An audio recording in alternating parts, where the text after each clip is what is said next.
मित्रों, आज की तारीख में डायबिटिक की बीमारी 50% एक ऐसी बीमारी सी प्रतीत होने लगी है जो हर घर में अपना एक मानसिक स्तर से प्रवेश कर चुकी है। गरीब वर्ग के लोग तो इस बीमारी से इसलिए बचे रहते हैं क्योंकि वो शारीरिक तौर पर मेहनत करते हैं, या यूँ कह लीजिए मजबूरी के कारण पैसों के कमाने के लिए मेहनत करते हैं। तो ऐसे व्यक्तियों को इस संसार में जो भी रहता है उसको डायबिटिक जैसी बीमारी छू भी नहीं सकती। दूसरी बात, हम मध्य वर्गीय परिवार के लोगों की ओर इंगित करना चाहेंगे जो सक्षम हैं और मध्यम स्तर से ज़रूरत की चीज़ों को ठीक प्रकार से खरीद भी सकते हैं, किंतु फिर भी छोटी मोटी बीमारियों से घिरे ही रहते हैं, ख़ासतौर से डायबिटिक, बीपी, अस्थमा, आर्थराइटिस। और हायर क्लास में तो हम ये कहना चाहेंगे उनके पास तो आकुल संपत्ति होने के बावजूद किसी भी चीज़ की कमी नहीं रहती है, फिर भी वो बीमारियों से ग्रस्त रहते हैं।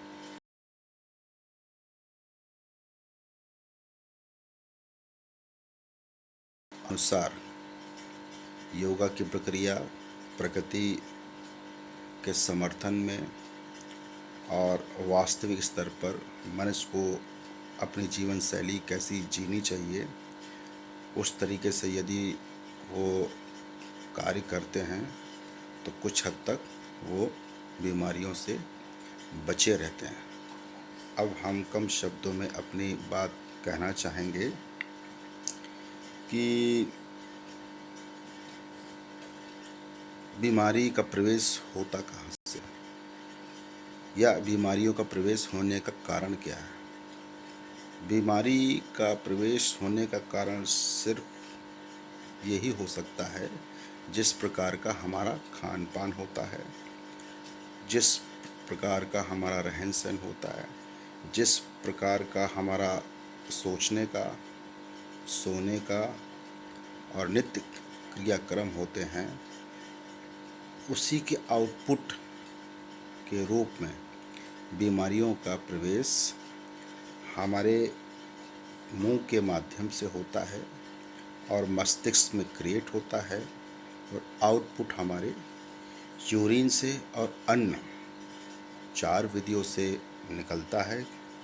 उस पर हम विश्लेषण पे नहीं जाना चाहते हैं क्योंकि ये वीडियो क्लिप बहुत बड़ी हो सकती है। दूसरी बात हम ये कहना चाहेंगे, यदि व्यक्ति बहुत ही कच्चा ना होते हुए और बहुत ही पका हुआ फल ना होते हुए बीज के मध्यम में की दृष्टि में यदि कोई फल का सेवन करता है या भोजन का सेवन करता है या ऐसे पदार्थ जो हमारे घर पर पैकिंग के रूप में आते हैं, जिसका कोई मानक नहीं होता है, कोई प्रमाण नहीं होता है, किंतु वो उस पर लिखा होता है, किंतु वो हमारे शरीर को किस प्रकार से लाभ पहुंचा रहे हैं ये सिर्फ प्रयोग करने के उपरांत ही पता चल सकता है। और मेरा मानना मात्र 10% ही ऐसे प्रोडक्ट्स हैं जो सही होते हैं, और 90% प्रोडक्ट्स सिर्फ और सिर्फ पैसा कमाने के लिए बने हुए हैं और कमा रहे हैं, और लोग उसका उपयोग सिर्फ इसलिए करते हैं कि उसको हायर लेवल के बहुत अच्छे अच्छे स्टार्स लोग प्रमोट करते हैं। छोटा सा एग्जांपल देना चाहूँगा, फेयर एंड लवली कई सालों से चल रही है, अब तो श्रीदेवी है भी नहीं, और भी स्टार हैं वो भी एडवर्टाइजमेंट कर रही हैं। मगर लोग फेयर एंड लवली लगाकर आज भी गोरे हो रहे हैं। अब जो हो रहे हैं वो हो रहे होंगे, और जो आज तक 10 साल से 20 साल से गोरे नहीं हो पाए, उस पर हमको छोटी मोटी या अनैतिक तौर पर कोई टिप्पणी नहीं करना चाहेंगे। संसार के अंदर बगैर परागण के, बगैर निषेचन प्रक्रिया के जो भी फल हैं, जो भी भोजन हैं या प्रोडक्ट हैं, कम शब्दों में बात करना चाह रहे, प्रोडक्ट हैं, ऐसे चीज़ों का व्यक्ति यदि सेवन करता है और अपने आँखों के सामने, चाहे वो तेल हो, चाहे वो घी हो, चाहे वो दूध हो, चाहे वो जल हो, चाहे वो अग्नि हो, चाहे वो वायु हो, या कोई भी ऐसा तरल पदार्थ जो मनुष्य अपनी आँखों के सामने देखने के उपरांत सेवन करता है, उसे पता होता है कि 50% मिलावट है, फिर भी यदि आँखों के देखने के उपरांत यदि वो उस वस्तु का सेवन कर रहा है, तो निश्चित तौर पर diabetic, blood pressure, asthma, arthritis और ऐसी कई बीमारियां हैं जो उनके करीब किसी कीमत पर नहीं आ सकती हैं। मिसाल के तौर पर एक जो डायबिटीज़ को दूसरे वर्ड्स में यूज़ किया जाता है कि शुगर की बीमारी मीठा खाने से होता है,